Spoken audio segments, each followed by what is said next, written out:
And I'm going to show you the quick search I did. I just looked for polling data gun rights. And one of the sites that we talked about last time, it comes up first, and that's the Gallup poll. So if we look at this data, there's poll responses about, do you have guns in your home? And here's a really piece of data that I think might relate to your topic, which is, do you feel that laws covering the sale of firearms should be made stricter, looser, or kept as they are? And as you can see, there's general support in the public. The only time that it dips below majority support is in 2011, but then it comes right back up. And now we're somewhere in that 2/3 range. So that's the Gallup poll, which again, we talked a little bit about on Tuesday. That's a good source for public polling data. Gallup is really strong and reliable, and there's a number of other sources of data there. So you can dig into that. But I also saw another really strong source down here, and that's the Pew Research Center. So if you're looking for public opinion of political candidates and things of a moment, the American National Election Study, that electionstudies.org website that I shared with you, is really good. But if you're talking about public policy issues, things like gun policy, abortion, and so on, Gallup and the Pew Research Center do a lot of polling. And so here's 2019 data from last October. And you can see what they've shared here is that about 40% of the population say that they live in a household with a gun. And then here's a breakdown. So this goes a little bit deeper than what the Gallup data that I showed you, because now look at the difference between Republicans and Democrats here. Is if you're a Democrat, you're 86% likely to say that gun laws should be stricter, but only 31% of Republicans say that. So gun ownership and gun rights have clearly become a partisan issue. There is a gender gap, but it's a small one. But even across age ranges, it's still fairly consistent. So it'd be hard for us to even say that younger people are more inclined to support stricter gun laws. It's something that transcends age groups. The clear and true division here is between Republicans and Democrats. So yeah, that's one sort of a connection I've kind of made in the process. I've done projects on gun laws sort of in the past, and I guess that's sort of a connection I've sort of always made, being the fact that there's a split between the Democrats and Republicans in terms of gun laws. Although one thing I've been trying to do is sort of relate that back to the U.S. Constitution, so I could use that in terms of that it wouldn't necessarily result in a ratification, but just certain laws to sort of, I guess, restrict it in a way, or... Well, if you're talking about these things relative to the Constitution, then it seems like you're kind of moving into a secondary area, which is the constitutionality of these laws. And then you'd be getting into some Supreme Court cases. So you want to be really careful about that, because it's very easy to shift into an advocacy mode where you're saying, we've got all of this polling data, but all of these things are blatantly unconstitutional. Not so much. So when you're talking about it in relation to the Constitution, you need to really work on clarity. What is it? What kind of constitutional evaluation are you making there? Okay.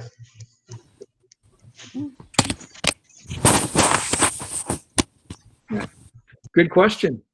Some others?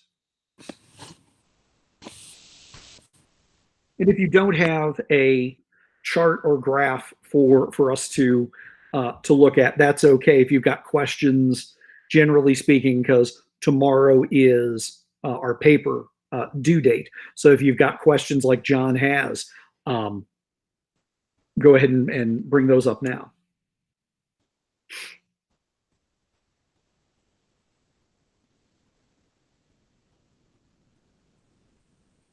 Let me give you a minute to think about that, and I'm going to return to presenting, and I'm going to go back over here to these last two pieces of data that we've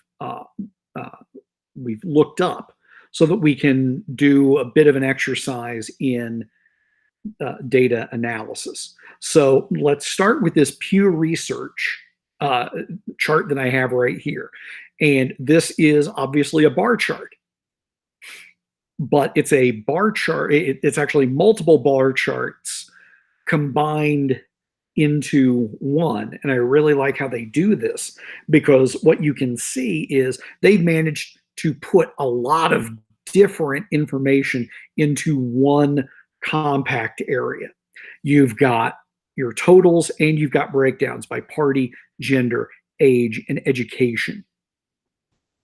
And so what we were looking at, if you just look at the basic data, you can say that there's a clear mandate for stricter gun laws in the US. 60% of people say that the regime of gun restriction needs to be expanded. That's pretty significant.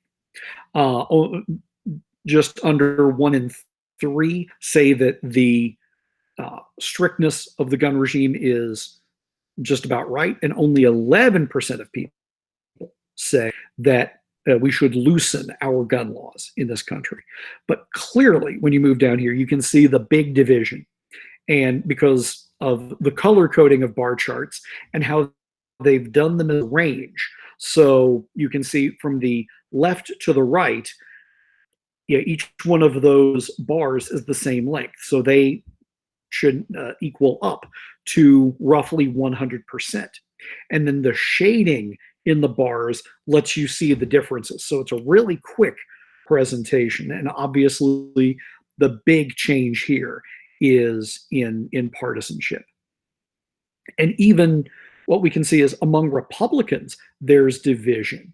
You would expect, with a lot of the rhetoric, especially among Republican elected officials, to see an even larger number than the 20% of Republicans right here who say that gun laws should be less restrictive than they are now. But the modal category is saying they're just about right. So it doesn't work out where there's parallelism between Republicans and Democrats. Now, look at Democrats, and you have near unanimity. 86% say that gun laws should be stricter. Now, remember that that's a very general topic. What we don't know from this is where there are divisions within them. Are there, because within that 86% Democrats, there's a lot of folks who are going to say, yeah, we just need to tighten up certain things like the access to guns. There are going to be some within that 86% who say that we need total gun takeaways or buybacks so that there are fewer guns, period, on the streets. There are some who are going to favor changes in the kind of ammunition that are available to be sold. And there are some who are going to look at magazine size and the number of bullets that could be delivered in a certain period of time as should be restricted. So we look at that 86% as a monolith, but even within that, there are going to be some differences. So even a really good bar chart like this one may leave some things up to interpretation in looking for what the next research question is going to be, or what the next hypothesis is going to be. I'm going to stop sharing for a minute and come back to the video board now. Any questions on that? Any opinions on that, or other things that you'd like to bring up?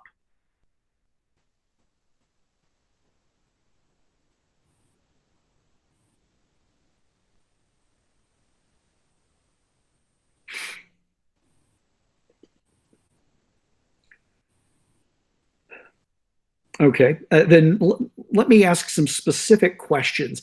And since I see him here, I'm going to pick on Marquise for a second here. Is for your paper, have you been finding data that you have questions about, can share, or want some help in finding more complete data? Yeah, so my paper is on the coronavirus and the responses from the United States, Taiwan, and South Korea, and a sort of study responses between those three nations. You were breaking up a little bit there. I heard that you were talking about. Sorry to have interrupted you, but you became digitized, so I stopped hearing when you were. I think you were saying that what you're modeling this on is the U.S.'s response differently from, say, how South Korea and other countries have. Is that correct? Yeah, and Taiwan. Yep. Okay. And I'm using. So, go ahead. Oh, I'm using Our World data as like one of the analytical like standpoints. It's just like an Oxford based data collection of the amount of confirmed mortalities in the various countries to just provide a broad look at the mortality rates in South Korea, the United States, and Taiwan as of April 6th. Okay. So if you're looking at mortality, you're also having to look at fully confirmed cases. And I think you'll probably want to have both of those on there. Are you in a position where you could share the link that you have or the data so that we could all see it and take a look at it? Because I'm interested. Okay, I can share the link. I don't know how though. What should I? If you would copy the link and put it in chat, then I'll be able to open that link and I'll be able to share it with everyone. And we can talk about it. Okay. Can you do that? Yeah, I can. Brilliant. I see it now. Thank you. Yep. So I'm going to close out that other window. I'm going to return to presenting to you all. And here we go. We have confirmed COVID-19 deaths. Okay. So what we have here, and this is good, this slider is a really good indicator here of where we are. And yeah, you can see that across the world, there's been a huge spike, but between the three subject countries that you're talking about, US, South Korea, and Taiwan, they're much lower, and even South Korea and Taiwan are significantly lower than the US. The way that this slider works, and I hope everyone can see as I'm scrolling left and right here, it puts a bar on a particular date, and then this pop-up box shows what the date is and the confirmed number of fatalities that are going on in each one of those countries. So what you could do is take this data, and I'd probably narrow it down You don't need the January and most of the February date. You could probably insert right around March 1 and then use the same kind of model where you could put bars in where you list different interventions that countries have done. Because one of the things we know is that South Korea implemented significant and wide-ranging limits on interaction and a very aggressive testing regime. And so I think what you're trying to state in your paper is that there's a varying degree of successful intervention. I'm going to stop there because I want to make sure that I'm not putting words in your mouth, Marquise. Can you hear me? I can hear you perfectly. Okay. Yeah, that's exactly what the paper is about. It's basically assessing the intervention strategies of South Korea, Taiwan, and the United States to talk about the success rate and some failures on the part of all the countries, but primarily the United States, given the numbers that we see. Fantastic. And so if in addition to this nice linear chart, if they have the raw data each day, and what you might want to do is take it down into a spreadsheet, and then you could come up with your own line chart here where you even separate within the chart. You could change the line color in, say, South Korea for prior to the intervention and post-intervention. And then you have that pivot point, that line that will that'll separate those two, and then run the line for the US, run the line for Taiwan, and you might want to find some other countries. Italy certainly comes to mind, France comes to mind, where you could say, okay, here's the US's limited intervention, here's almost no intervention, what you see in Italy, and here's what you see with significant intervention from South Korea. That differentiates between the three and gives you a really clear visualization of what's been going on. Yeah, I was worried. So there's an option. I'm sorry. No, I just said there's an option, and then I ended. So please go ahead and make it back. Oh yeah, I was because it's only 10 pages and I'm looking at more like 15 right now, and I'm trying to cut down. That's why I was just trying to include those three countries, because I feel like if I include Italy too, I have to do the tons of history work on, like, because I think the reason why that chart is so interesting to me is because it does begin in January, and I think that that's a big point when we look at the original outbreak in Wuhan. And I think part of the story about the effectiveness of the strategies in Taiwan and South Korea is the earliness of their intervention. And then I'm gonna try to story about that. So I don't know. That's great, because you're making an empirical claim here, and I hope everyone can kind of sort that out, is saying that different intervention strategies lead to different results. You're not necessarily saying something is better or worse, but you're talking about effectiveness. So I love the way that you've modeled that, Marquise. I think that's a really good move and a really smart way of formulating it. Well done.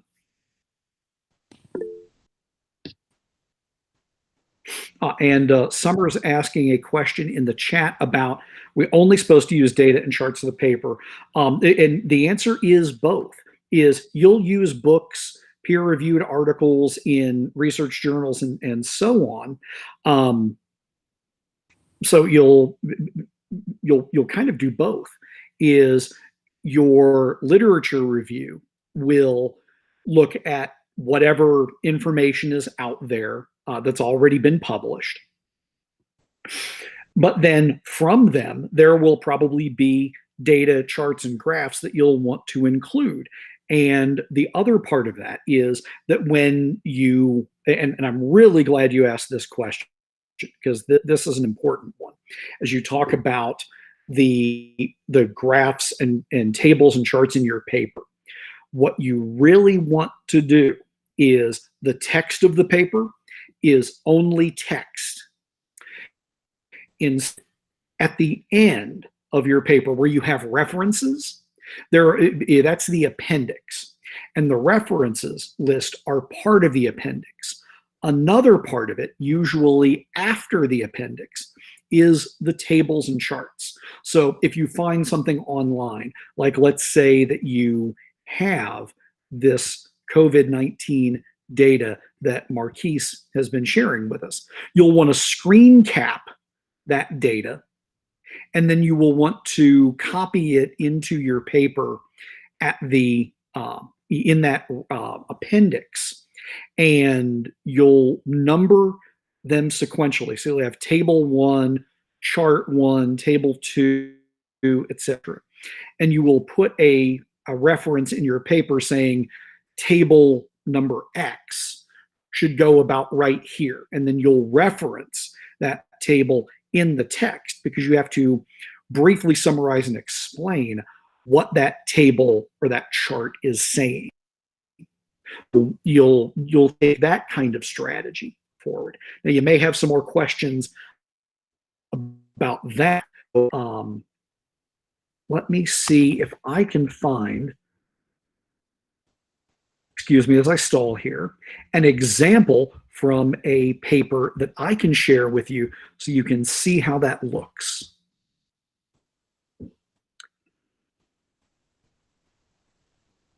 What should be the size of the table if inserted in the document? As long as I can read it. Okay.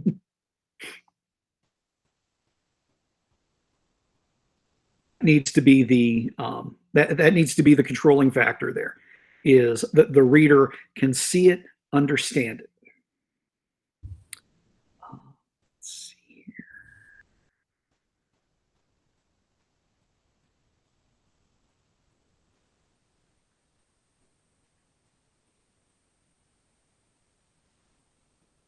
Don't mind me just digging around for a chart.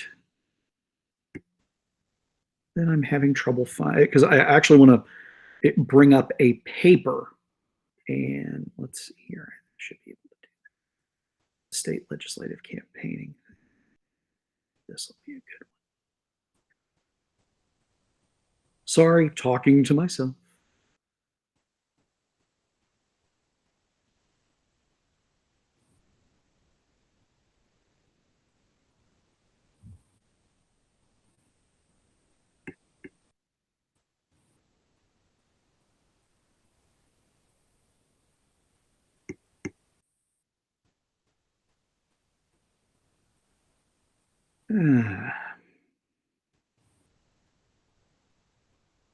I'm looking. I am looking. There we go. All right, there's the manuscript folder. When you start writing these things, sometimes you'll put so much stuff together that even if it's well organized, it's still hard to find. And I'm going to go back a ways because I've got some tables right here. All right, let me move back to sharing with you right now, and I'm going to show you. This is a manuscript I published some time ago when I studied how state legislative campaigns used internet technology. This was even before the days of social media. This is a study that I did back in 2007. Facebook was still fairly new at that time. Twitter hadn't even really been developed. And so I did a survey of state legislative candidates in Kansas and North Carolina on their technology use. And so you can see in the text here, when I talk about a certain table, you see here, I say Table 6 reports the results from the regression involving money raised, experience, and professionalism with the variables for use of a voter database, geographic information system software, campaign management software, and team tools. Then I discuss the results from table 6, and I put in parentheses or in brackets here, insert table 6 about here. This is the text of the manuscript. So, what's table 6? Well, as I mentioned, let's scroll to the very end. I've got my works cited page here, and the next page is the appendix tables. So let's go to table number 6. And here it is. So this is a more sophisticated statistical analysis that I did, but you can see how I presented it in the table in an appendix and how I referenced back to it in the text of the paper. Does that help? And you said there'll be. Okay, I've got one yes, but then I think I also heard part of a question, but it was kind of low volume. So whoever said it, and I'm sorry, I don't know who said it because I was still in the sharing screen mode. If you'd restate whatever that question was and a little bit more volume.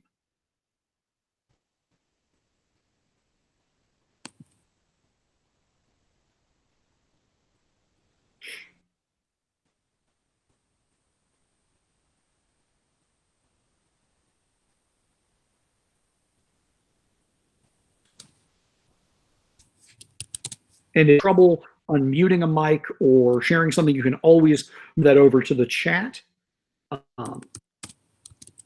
because sometimes audio breaks up.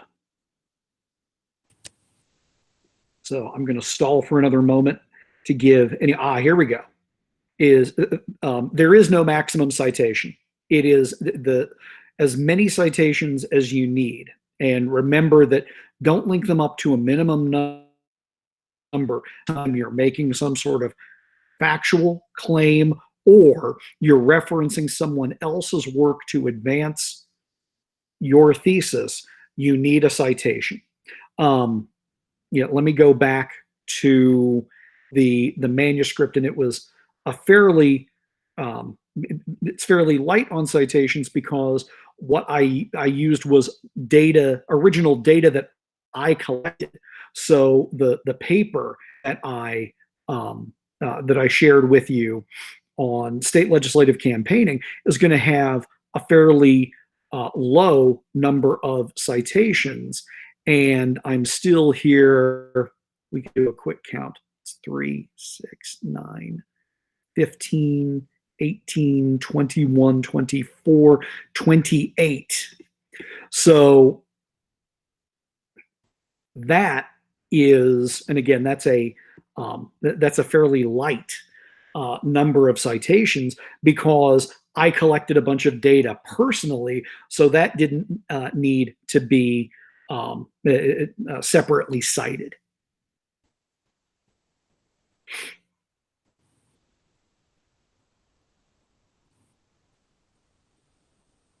What's the minimum number of citations? The bare minimum that you're going to get away with is 10. But as I've mentioned before, it's very rare that a good paper has fewer than, say, 20 or 30 for those very reasons. So if you just get to 10 and stop citing, it's still going to be something where I'm going to note that in feedback, and on a final draft, you'd lose points for that. The number of references is a more fluid number, and it's not just ticking off boxes.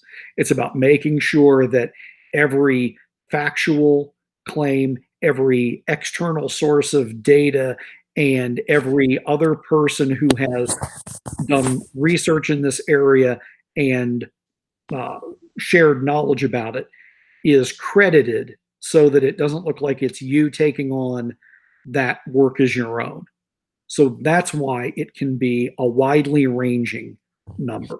Really good papers are going to approach that 30 number. So I'm at about 18 right now, with probably like 22, 23, but not 30. So That sounds like you're on track. And again, remember the rough draft is something where if you don't have enough citations, as long as you have at the very least the minimum, you don't lose any points for that, not on the first draft. And so that'll, I'll point out as I'm doing the grading on those first drafts, need a citation here, just as I've done in previous grading. So you'll have the opportunity to backfill more more citations for the final draft without penalty. So I wanted to ask, what's the not checklist, but I guess sort of general rubric for like achieving 100 on the rough draft? As long as I can give you a 1 on all 20 of the criteria, everyone's going to get the 100 points for the first draft. I don't want your grades to suffer for what's intended to be a rough and editable draft.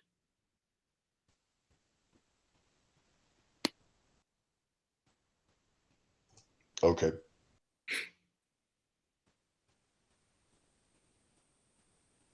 Does that make sense? Yeah, the rubric that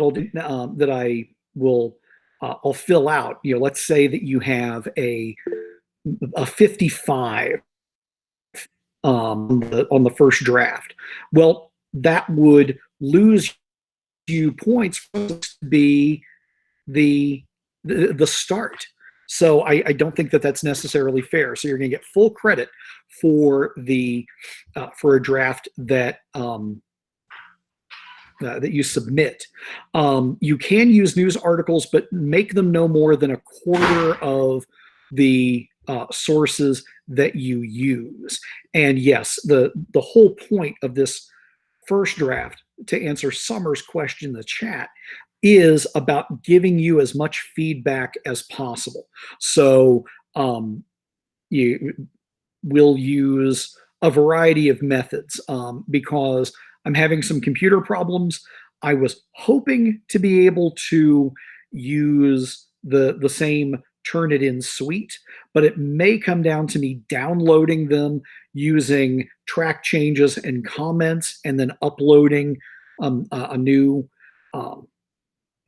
document. I'm still working on how I'm going to be able to do that from home, but I want this to be a really feedback-rich draft, and that's why you're going to get a feedback report from me and a feedback report from another student. And if you haven't, go into the announcements or your email, and you'll see the paper trading scheme that I have put together for you, so that when you submit your paper tomorrow into the first draft upload folder, you should also send a copy of that first draft to the student that's listed next to your name on the right-hand column in that paper trading scheme, because they're going to review it and they're going to give you a set of feedback as well, so that you'll get a richer set of feedback with 2 separate sets of feedback. As far as sources that you should use most, books, academic books, and research journal articles are where the preponderance of your citations should be, because this is about academic research. So I have a question about that. So in the context of the coronavirus, it's tough to find a lot of peer-reviewed research at this point. Like, folks are still getting their bearings about it. Like, I have cited the famous New England Medical Journal, where the first original Wuhan peer-reviewed study came out, and Dr. Fauci's work in there as well. But it's kind of tough. Like, a lot of my work cited is news because the fresh bearer information. So how to handle that, I guess. Well, and when you're dealing with something new like this, what the scholarly research has done is they've relied on previous immunological studies. It's fairly hard to say, but it doesn't have to be just on coronavirus. It was, what did we do with SARS? What did we do with swine flu? We've had certain experiences like this before. What are best practices in immunological interventions? And that will help too, especially if you're making the claim that Taiwan and South Korea did a better job and flattened the curve more effectively than we did here in the US. Well, they weren't just fumbling around, they were using previous knowledge and building on that. So where's the previous knowledge? What did they rely on that taught them this? And those are going to be those previous immunological studies. So you'll want to drop a little bit in there, but certainly you might have a few more news sources, and that's understandable.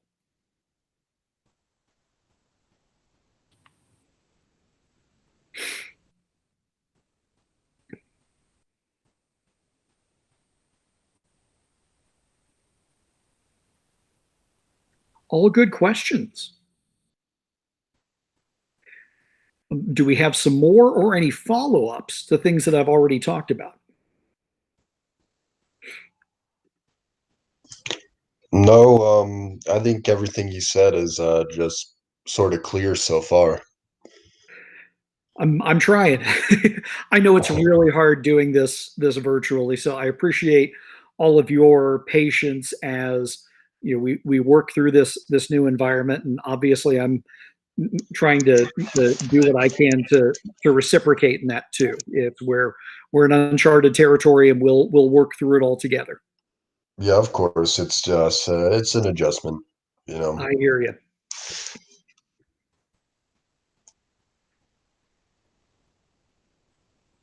Any other questions that that anyone has while we're here?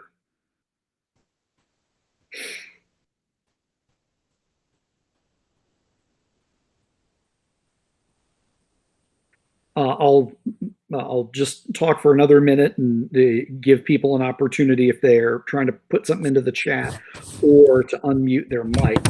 Is obviously tomorrow is our deadline for submitting the first draft. And yeah, Miles, I did post the rubric in the instructions, which there's a document link in the pardon me, I've had an invasion of my my workspace. You've probably seen a picture, but there's my son Will, who's working on some stuff. In fact, the whole family's coming down. I'm just about to wrap up here. The rubric is up there in the instructions document, so you can see that. And then I will I'll add a new announcement with an Excel spreadsheet that lets you fill in the rubric yourself, so that you can, as you're doing your peer review, you can tell your fellow student where they fall on that rubric. I've had you do that once before. Remember that this is about feedback and improvement. You don't do anyone any favors if you just say, man, this paper is great, I give it all 5s. Really look through the rubric criteria and give them workable feedback. This is not a log roll, and they don't get extra points, and you don't get extra points by having that, by having high numbers on the rubric. Honesty is the best policy here. So definitely follow that. Let's see, I've seen one more thing in the chat. Yeah, okay, that was about the rubric. So the other thing is, because tomorrow is our deadline, I know a lot of people are probably going to have a lot of questions tomorrow. So feel free to use my text line. Feel free to send me an email. I don't have any set meetings for tomorrow, so but I blocked out some time.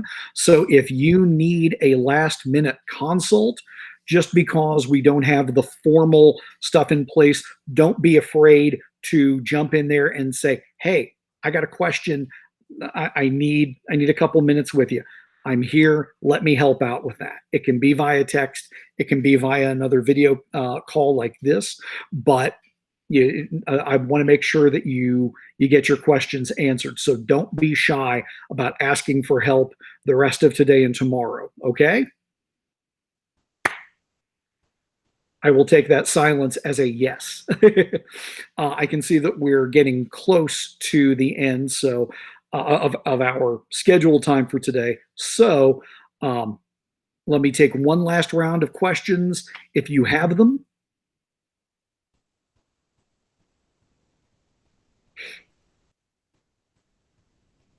And I'll say going once, going twice. Okay.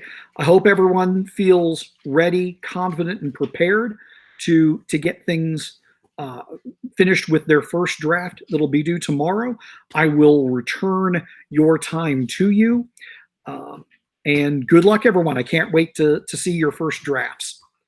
All right. Take care, everyone. Be well, and we'll talk again on Tuesday. All right, perfect. Thank you. Thank you all.